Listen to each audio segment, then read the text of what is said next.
नमस्कार दोस्तों, बहुत बहुत स्वागत है आप सबका एक बार फिर से हमारे YouTube चैनल जिसका नाम है एस्ट्रो नॉलेज में। दोस्तों, आज की इस वीडियो में हम एक 26 वर्ष युवक की कुंडली का विश्लेषण करने वाले हैं, जिन्होंने अपने बर्थ डिटेल्स मेरे साथ शेयर किए हैं और एस्ट्रोलॉजी के माध्यम से वो अपने जीवन से जुड़े हुए कुछ महत्वपूर्ण प्रश्नों के उत्तर जानना चाहते हैं। तो निश्चित ही आज इस वीडियो में मैं इनके द्वारा पूछे गए सभी प्रश्नों का उत्तर दूंगा और साथ ही साथ इनकी कुंडली का पूर्ण विश्लेषण भी करूंगा। दोस्तों, इस वीडियो को शुरू करने से पहले हर बार की तरह आप सबसे निवेदन है, यदि अभी तक आपने हमारे YouTube चैनल एस्ट्रो नॉलेज को सब्सक्राइब नहीं किया है तो आप प्लीज इसे सब्सक्राइब कर दें और बेल आइकन को दबाना ना भूलें। साथ ही साथ दोस्तों, यदि आप सब इसी प्रकार अपनी कुंडली का विश्लेषण करवाना चाहते हैं या फिर मुझसे संपर्क करना चाहते हैं तो स्क्रीन पर फ्लैश हो रहे व्हाट्सएप नंबर के ऊपर आप मुझसे संपर्क कर सकते हैं और ज्यादा जानकारी के लिए आप नीचे डिस्क्रिप्शन बॉक्स को भी चेक कर सकते हैं। चलिए सीधे इनके प्रश्नों की तरफ चलते हैं। इन्होंने पूछा है, किस क्षेत्र में मुझे सफलता प्राप्त होगी, मेरा विवाह कब होगा, लव मैरिज होगा या फिर अरेंज मैरिज के योग है, माता पिता के साथ मैं रहूंगा या फिर नहीं रहूंगा, मुझे गुस्सा बहुत आता है, समस्या का निराकरण क्या है। चलिए, तो ये कुछ प्रश्न हैं इनकी। सीधे इनकी लग्न कुंडली की तरफ चलते हैं दोस्तों, जो कि हमारे समक्ष है। और इनकी लग्न कुंडली प्रारंभ होती है 5 नंबर से। 5 नंबर यानी कि सिंह लग्न की ये कुंडली बन जाती है और चंद्रमा यहां पर तुला राशि में जाकर के विराजमान है। तो इस जातक की कुंडली बन जाती है यहां पर सिंह लग्न और तुला राशि की। सिंह लग्न वालों को देखें तो ये सूर्यदेव का लग्न बनता है। कहीं ना कहीं ऐसे लोग आत्मविश्वास से भरे हुए होते हैं, कॉन्फिडेंस बहुत होता है इनके अंदर, बहुत जल्दी सामने वाले को अपनी ओर आकर्षित कर लेते हैं, जिद्दी होते हैं थोड़े से, क्योंकि ये एक अग्नि तत्व प्रधान लग्न बन जाता है। और कहीं ना कहीं व्यक्ति में देखा जाए तो दृढ़ निश्चयी होते हैं। यदि ये व्यक्ति ठान ले कि मुझे ये करना है, जिद बना ले, तो कहीं ना कहीं उस चीज को ये हासिल करके ही रहते हैं। लीडरशिप क्वालिटी होने के कारण कहीं ना कहीं ये जीवन में उच्च पद को प्राप्त कर जाते हैं। यहां पर देखा जाए लग्न की तरफ चले, 19 डिग्री का लग्न है। लग्न का जो मान है वो बहुत ही अच्छा है, लग्न बलवान माना जाएगा। सूर्य देखा जाए लग्न में ही विराजमान है, बहुत अच्छी स्थिति है। यहां पर लग्नेश लग्न में ही विराजमान है, स्वास्थ्य का लाभ दे जाएगा। हालांकि यहां पर बैठा हुआ सूर्य कहीं ना कहीं व्यक्ति को चिड़चिड़ापन और गुस्सा भी देता है, जबरदस्त आकर्षण पैदा करेगा आपके अंदर। आप चाहें तो अपनी वाणी से, अपनी बातों से और अपने कार्य से सामने वाले को बहुत ही जल्दी शीघ्र अपनी ओर आकर्षित कर सकते हैं, उन्हें प्रभावित कर सकते हैं। यहां पर बैठा हुआ सूर्य कहीं ना कहीं समाज में आपको मान सम्मान, पद प्रतिष्ठा सब कुछ देने वाला होगा। नेगेटिविटी थोड़ी सी ये है कि गुस्सा और चिड़चिड़ापन दे सकता है, जिद्दी नेचर का आपको ये बना सकता है, उससे बचें। और कई बार ये ईगो भी देता है, सूर्य ईगो भी देते हैं। सूर्य और गुरु ये जो 2 ग्रह हैं ये ईगो भी देते हैं, क्वालिटीज के साथ साथ ये इनकी बुराइयां होती है। तो इगोइस्टिक बनने से आपको बचना चाहिए। सूर्य 6 डिग्री का है और यहां पर सूर्य का पास जो बल है वो करीब 25% के आसपास का माना जाएगा। सूर्य की दृष्टि पड़ेगी सप्तम भाव के ऊपर और सूर्य यहां पर देखिए पत्नी भाव को देखेंगे। इस कुंडली में कारक है, तो ये तो नहीं बोलूंगा कि सूर्य विवाह को तोड़ देंगे, लेकिन हाँ, सूर्य आग है तो कहीं ना कहीं सप्तम भाव को दिखेगा। तो हो सकता है आपके ईगो की वजह से या आपके नेचर की वजह से पत्नी के साथ मतभेद हो जाए, मनभेद नहीं कह रहा हूं, मतभेद हो जाए और उससे आपको बचना चाहिए। खास करके आपको अपनी वाणी का ध्यान रखना चाहिए, अपने गर्म मिजाज का ध्यान रखना चाहिए। चलिए आगे बढ़ते हैं, द्वितीय भाव के ऊपर चलते हैं। मंगल और गुरु यहां पर विराजमान है, मंगल गुरु एक साथ युति बना करके बैठे हुए हैं। इस कुंडली में मंगल भी योग कारक ग्रह है और गुरु भी योग कारक ग्रह है। इन दोनों की युति पारिजात नामक योग बना देती है कुंडली में और धन भाव में ये युति हुई है। जबरदस्त तरीके से आपको ये लाभ दे सकता है, पैतृक संपत्ति का लाभ जीवन में देखने को मिल सकता है। बहुत ज्यादा मात्रा में आप चाहें तो जीवन में धन अर्जित कर सकते हैं। और यहां पर देखें तो मंगल इस कुंडली में सुखेश है और भाग्येश है। भाग्येश उठ करके धन भाव में बैठा हुआ है, तो कहीं ना कहीं महाधनी योग बन रहा है आपकी कुंडली में। और महाधनी योग जिसकी कुंडली में हो, यदि वो थोड़ा सा भी प्रयास करे तो जीवन में खूब सारा धन इकट्ठा कर सकता है। यहां पर बैठा हुआ मंगल कई बार वाणी तीखी कर देते हैं, उग्र कर देते हैं, उसका ध्यान रखना चाहिए। मंगल दूसरे भाव में बैठा हुआ है, धन बहुत जल्दी आपकी ओर आ सकता है, आसानी से आप धन अर्जित कर सकते हैं। धन को संभालना सीखें। यदि बुद्ध की स्थिति बढ़िया हुई, जीवन में आप खूब धन कमाएंगे, अकूत धन आप कमा सकते हैं जीवन में। देखा जाए यहां पर मंगल 13 डिग्री के साथ विराजमान है, बल बहुत अच्छा है मंगल के पास। और तो और बुद्ध के साथ तात्कालिक मैत्री में है मंगल, तो बहुत जबरदस्त लाभ दे जाएंगे यहां पर मंगल देव। मंगल देखा जाए यहां पर दृष्टि डालेंगे कुंडली के पंचम भाव के ऊपर, चौथी दृष्टि पड़ेगी इनकी, तो शिक्षा संतान संबंधित लाभ दे जाएंगे। अष्टम भाव के ऊपर जो दृष्टि पड़ेगी तो कहीं ना कहीं मित्रवत दृष्टि है, तो कोई नुकसान नहीं करेंगे, फिर भी चोट चपेट का योग मंगल बना देता है, उससे आपको बचना चाहिए, उसका ध्यान रखना चाहिए। मंगल की दृष्टि पड़ेगी कुंडली के नवम भाव के ऊपर, भाग्य भाव के ऊपर, अपने ही घर को देखेंगे, अपनी ही राशि को देखेंगे, आपको भाग्यवान बना देंगे ये मंगल। तो मंगल की जो दृष्टि है, अष्टम दृष्टि जो कि नवम भाव के ऊपर जा रही है, वो बहुत ही ज्यादा आपके लिए लाभदायक है। हायर एजुकेशन का भी योग यहां पर बनता हुआ नजर आ रहा है। गुरु यहां पर 19 डिग्री के साथ बैठे हुए हैं और ये भी तात्कालिक मैत्री में है बुध के साथ, जबरदस्त लाभ दे जाएंगे। द्वितीय भाव में गुरु विशेष रूप से धन के कारक ग्रह हो जाते हैं और यहां पर भावनाश बिल्कुल भी नहीं करेंगे क्योंकि मंगल के साथ बैठ गए हैं। तो यहां पर बैठा हुआ गुरु जीवन में आपको बहुत ज्यादा धन और प्रॉपर्टी वगैरह दे सकता है। खास करके ये धन का भाव होता है। और प्रॉपर्टी की बात करें तो पैतृक संपत्ति की मैं बात कर रहा हूं। यहां पर प्रॉपर्टी, आप जो प्रॉपर्टी अर्जित करेंगे वो हम चतुर्थ भाव से देखेंगे, लेकिन आपको जो परिवार की तरफ से मिलेगा पैतृक संपत्ति और प्रॉपर्टी वो हम द्वितीय भाव से देखेंगे। तो यहां पर गुरु इन चीजों में आपको बहुत ज्यादा लाभ करवाने वाले हैं। गुरु यहां पर बैठे हुए हैं, कहीं ना कहीं मंगल के द्वारा वाणी में दी जा रही उग्रता को ये खत्म करेंगे, उसको कम करेंगे। गुरु की दृष्टि देखा जाए पड़ेगी कुंडली के छठे भाव के ऊपर, नीच की दृष्टि पड़ेगी। पेट संबंधित परेशानी दे सकते हैं, डाइजेस्टिव सिस्टम में परेशानी दे सकते हैं, तो डाइजेशन का ध्यान रखें और पाचन तंत्र का ध्यान रखें, जंक फूड खाने से बचें। गुरु की दृष्टि पड़ेगी कुंडली के अष्टम भाव की ओर, अपनी ही राशि को देखेंगे, आयु भाव को देखेंगे। देखिए लग्न भी बलवान है, लग्नेश भी बलवान है और आयु भाव को गुरु देख रहे हैं, मतलब अपने ही घर को। निश्चित रूप से ये आपकी उम्र को बहुत अच्छा कर देंगे, दीर्घ आयु बनाएंगे आपको। और गुरु की दृष्टि जो कुंडली के दसम भाव के ऊपर पड़ेगी, ये भी कहीं ना कहीं आपको बहुत ज्यादा लाभ देने वाली होगी करियर में। केतु की नेगेटिविटी को ये खत्म करेंगे। हालांकि यहां पर शुक्र के घर को देख रहे हैं, लेकिन फिर भी गुरु इस कुंडली में कारक है, बलाबल के साथ बैठा हुआ है, करियर में भी ये गुरु आपको लाभ दे जाएगा। 19 डिग्री का गुरु है, बल बहुत अच्छा है इस गुरु के पास। 10 से 20 डिग्री का यदि कोई भी ग्रह है कुंडली में तो वो अच्छे बल के साथ रिजल्ट दे जाते हैं। चंद्रमा यहां पर देखा जाए तीसरे भाव में चंद्रमा विराजमान है। तीसरे भाव में बैठा हुआ चंद्रमा कई बार कला के क्षेत्र में भी व्यक्ति को ले जाता है, आर्टिस्टिक क्वालिटी देता है और कम्युनिकेशन स्किल्स को बेहतर कर देगा। छोटे भाई बहन के साथ संबंध बहुत अच्छे कर देगा। यहां पर बैठा हुआ चंद्रमा छोटी मोटी ढेर सारी यात्राएं दे सकता है आपको। चंद्रमा इस कुंडली में कौन है तो विदेश भाव का स्वामी ग्रह है और जाकर के बैठा हुआ छोटी मोटी यात्राओं के भाव में, तो कहीं ना कहीं विदेश वगैरह की यात्रा या फिर आप कई सारी यात्राएं जीवन में कर सकते हैं, उसमें भी ये चंद्रमा योग बना रहा है।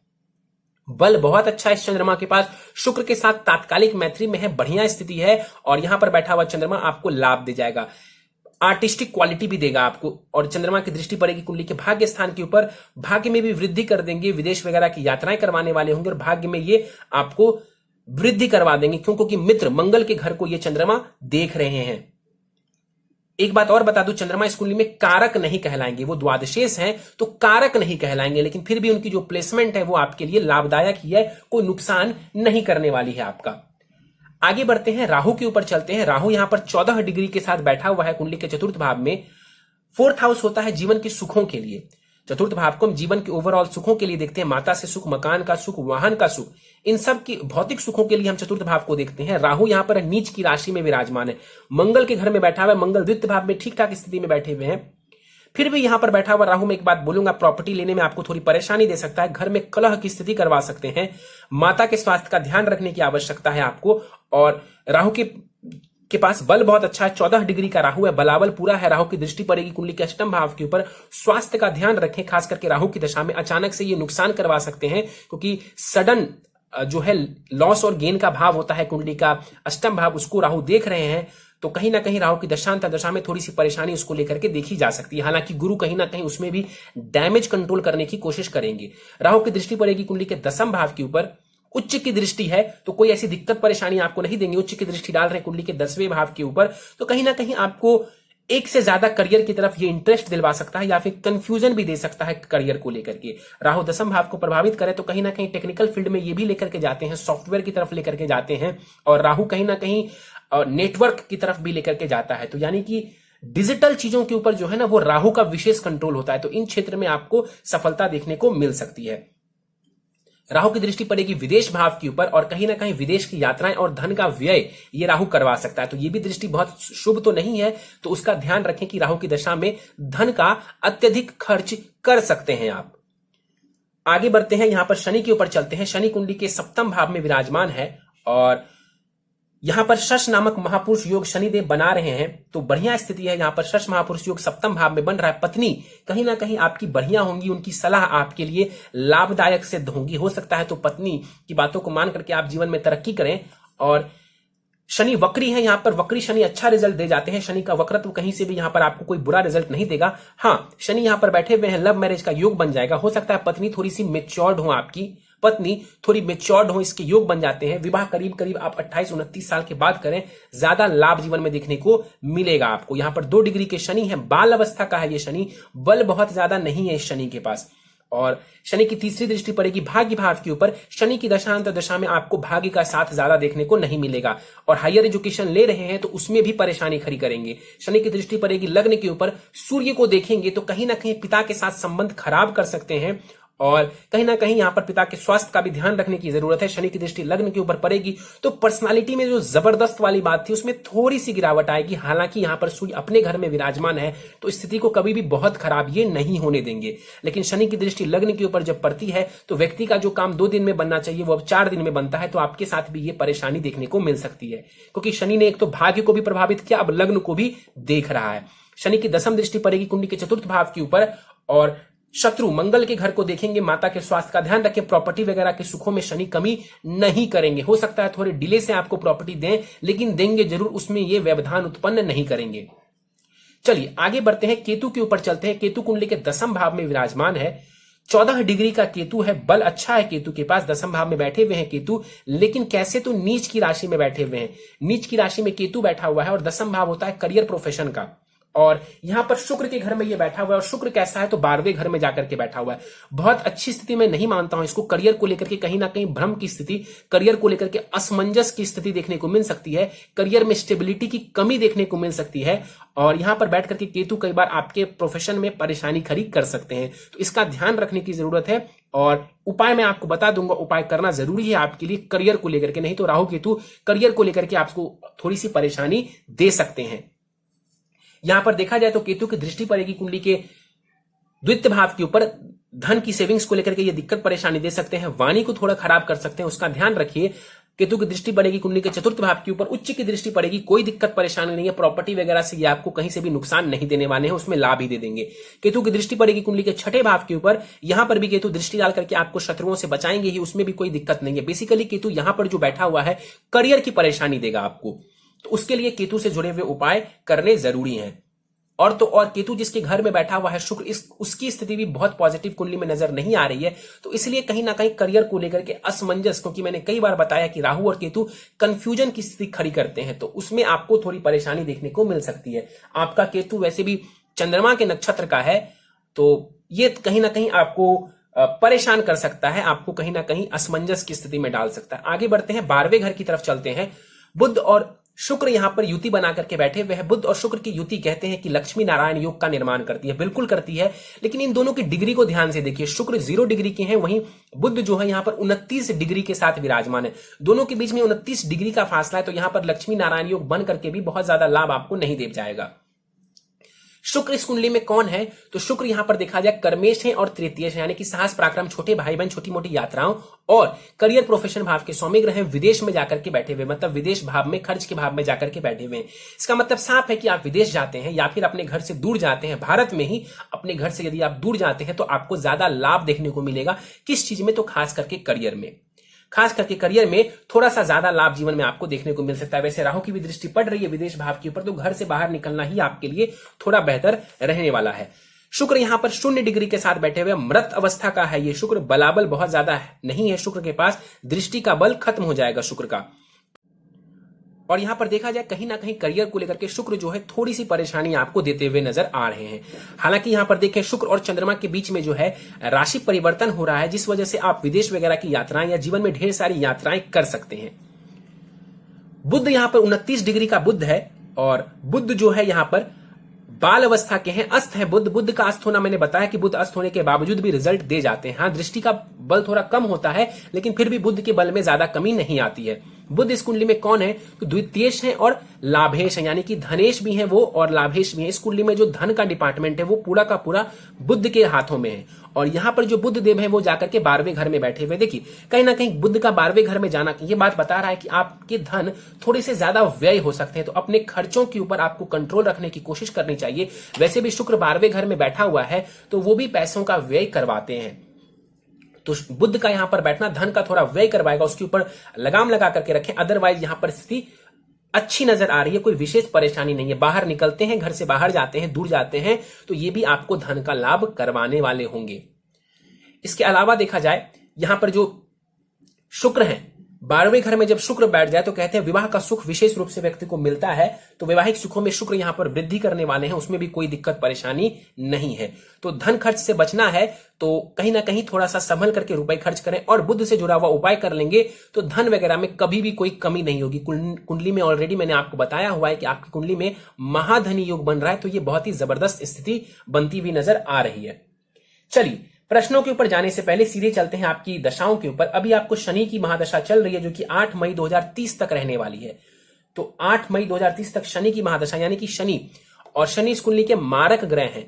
शश महापुरुष योग जरूर बना रहा है कुंडली में आपका शनि, लेकिन मारक ग्रह है तो ये समय थोड़ा सा मेहनत करने का है। मेहनत करेंगे तो शनि आपको लाभ जरूर देगा, लेकिन ये समय मेहनत करने का है, जी तोड़ मेहनत करने का है। शनि के अंतर जो है, अभी आपको शनि की अंतरदशा में शुक्र की अंतरदशा चल रही है, मतलब शनि की महादशा में, माफ करिए, शनि की महादशा में आपको शुक्र की अंतरदशा चल रही है जो कि 29 अप्रैल 2021 तक रहने वाली है। तो शनि के अंदर शुक्र की अंतरदशा, ये समय कहीं ना कहीं धन का थोड़ा व्यय करवा सकता है। मेहनत करिए, करियर बनाने का समय है, क्योंकि कर्मेश शुक्र की अंतरदशा चल रही है। करियर के ऊपर फोकस करिए, आपको लाभ मिल जाएगा। और साथ ही साथ आपको बता दूं, आपके ऊपर शनि की ढैया भी प्रारंभ हुई है 24 जनवरी 2020 से, तो मन थोड़ा सा परेशान रह सकता है, तो उसका ध्यान रखने की जरूरत है। चलिए सीधे प्रश्नों को लेते हैं। आपने पूछा किस क्षेत्र में सफलता प्राप्त होगी। देखिए कहीं ना कहीं यहां पर टेक्निकल फील्ड में आप जा सकते हैं, इसके अलावा पुलिस, एसएससी, इन सब क्षेत्र में भी आप ट्राई कर सकते हैं। कंसल्टेशन सर्विसेज भी आपके लिए बढ़िया है, और इलेक्ट्रिक से जुड़ा हुआ कार्य किसी भी तरीके से आप करते हैं, आपको लाभ देखने को मिल जाएगा। सॉफ्टवेयर फील्ड से जुड़िए, आपको उसमें भी लाभ की स्थिति देखने को मिल जाएगी। तो इन क्षेत्रों में यदि आप जाते हैं तो आपको बढ़िया लाभ देखने को मिल जाएगा। आपने पूछा इसके बाद मेरा विवाह कब होगा। देखिए अभी शुक्र की अंतरदशा चल रही है तो कुछ हद तक तो विवाह के योग बने हुए हैं। हालांकि मेरे अनुसार आपको 28-30 वर्ष के आसपास विवाह करना चाहिए, वो आपके लिए ज्यादा उचित रहेगा। माता पिता के साथ मैं रहूंगा या फिर नहीं, देखिए बिल्कुल आप रहना चाहेंगे तो आप रह पाएंगे, ऐसी कोई दिक्कत नहीं है। लेकिन मैं आपको पर्सनली सुझाव दूंगा कि करियर में लाभ उठाना है तो घर से दूर जाएंगे तो थोड़ा सा ज्यादा लाभ यहां पर नजर आ रहा है। घर वालों के साथ रहना चाहते हैं, यहाँ पर पारिजात योग बन रहा है, ये आपको कहीं ना कहीं उसमें भी लाभ करवा देगा और फैमिली लाइफ में भी ये लाभ करवा देगा। हालांकि जो आपके बुध है उसकी स्थिति थोड़ी सी कमजोर हो रही है, तो उसमें थोड़ी सी परेशानी नजर आ रही है। राहु यहां पर बैठ करके घर में कलह की स्थिति करवा सकते हैं, लेकिन फिर भी मेरा ऐसा मानना है कि आप फैमिली से थोड़ा बहुत लाभ उठा सकते हैं, उसमें भी कोई ऐसी परेशानी नहीं है। परिवार के साथ आपके संबंध आने वाले समय में बेहतर होते चले जाएंगे। अभी शनि की महादशा चल रही है तो इस दौरान थोड़ी सी परेशानी देखने को मिल सकती है, वैसे कोई विशेष परेशानी पारिवारिक सुखों को लेकर के नहीं है।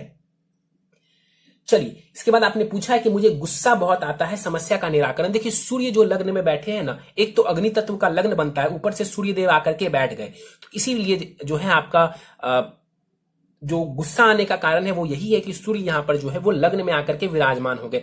जब भी आप देखें किसी की भी कुंडली में यदि अग्नि तत्व का लग्न है, ऊपर से आकर के मंगल बैठ जाए, सूर्य बैठ जाए, तो कहीं ना कहीं व्यक्ति का चिड़चिड़ापन और गुस्सा बढ़ जाता है। चलिए उपाय के ऊपर जाने से पहले जो है निराकरण मैं बताने वाला हूं आपको इसका भी। उपाय के ऊपर जाने से पहले आपकी नवमांश कुंडली मेरे सामने है और उसके कुछ पॉइंट्स मैं आपके समक्ष रख देता हूं। आपकी नवमांश कुंडली बनती है यहां पर कन्या लग्न की, और गुरु की स्थिति बढ़िया है, 10वें भाव में गुरु जाकर के बैठे हुए हैं, तो करियर वगैरह में विवाह के बाद भी और 30 वर्ष के बाद भी आपको लाभ ही मिलने वाला है। सूर्य डैमेज हो रहे हैं थोड़े से, सूर्य यहां पर ग्रहण दोष बना रहे हैं, तो सूर्य को थोड़ा स्ट्रांग करने की जरूरत है। मंगल आपका बहुत बढ़िया है, स्वग्रही हो रहा है, शुक्र भी अच्छा है, चंद्रमा की स्थिति भी बेहतर नजर आ रही है, शनि उच्च के हैं। शनि उच्च के हैं तो एक ही सलाह दूंगा, शनि की महादशा चल रही है, मेहनत करिए, ये शनि आपको बहुत लाभ दे जाएगा। हाँ, एक ग्रह जो बहुत कमजोर है वहां पर वो है बुध। बुध यहां नीच की राशि में नजर आ रहा है, और बुध आपकी कुंडली में मैंने बताया था कि धन का कारक ग्रह है, और धन का कारक ग्रह बुध नीच की राशि में जाकर के बैठा हुआ है, तो ये वीक पॉइंट बनता है और बुध से जुड़ा हुआ उपाय आपको करना चाहिए। चलिए उपाय फटाफट से आप नोट डाउन कर लीजिए। नित्य हनुमान चालीसा और बजरंग बाण का आपको पाठ करना है। हर शनिवार संभव हो तो हनुमान जी के दर्शन कर लें संध्या काल में मंदिर जाकर के। मानिक रत्न आप धारण कर सकते हैं, करीब 7 सवा 7 रत्ती का। हालांकि मानिक रत्न धारण करेंगे तो गुस्सा थोड़ा और बढ़ सकता है, आप चाहें तो इसे तांबे में धारण करें, ज्यादा लाभ देखने को मिलेगा, गुस्सा बहुत ज्यादा आपका नहीं बढ़ेगा। शुक्ल पक्ष के रविवार की प्रातः काल को दाहिने हाथ की अनामिका उंगली में आपको इसे धारण करना है। नित्य भगवान सूर्य को आपको अर्घ्य देना चाहिए, इससे भी आपको लाभ की स्थिति जीवन में देखने को मिल जाएगी। करियर में परेशानी को दूर करने के लिए आपको राहु केतु की शांति करवा लेनी चाहिए किसी ब्राह्मण के द्वारा, यह जरूरी है आपके लिए। और गले में एक 4 मुखी रुद्राक्ष और एक 6 मुखी रुद्राक्ष धारण करें, इससे आपको जबरदस्त लाभ मिलेगा। धन का, करियर का, इन सबसे जुड़ी हुई जो चीजें हैं आपको लाभ पहुंचाने लगेंगी।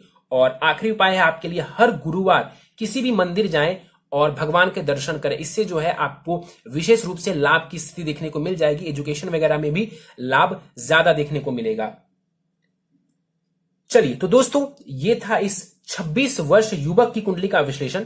मुझे उम्मीद है कि आपको हमारा यह कुंडली विश्लेषण का वीडियो पसंद आया होगा। यदि वीडियो पसंद आया तो आप इसे लाइक करें, शेयर करें। अभी तक आपने हमारा YouTube channel astro knowledge subscribe नहीं किया है तो आप प्लीज इसे सब्सक्राइब कर दें और बेल आइकन को दबाना ना भूलें। साथ ही साथ दोस्तों, यदि आप सभी इसी प्रकार अपनी कुंडली का विश्लेषण करवाना चाहते हैं या फिर मुझसे संपर्क करना चाहते हैं तो स्क्रीन पर फ्लैश हो रहे व्हाट्सएप नंबर के ऊपर आप मुझसे संपर्क कर सकते हैं। और ज्यादा जानकारी के लिए आप नीचे डिस्क्रिप्शन बॉक्स को भी चेक कर सकते हैं।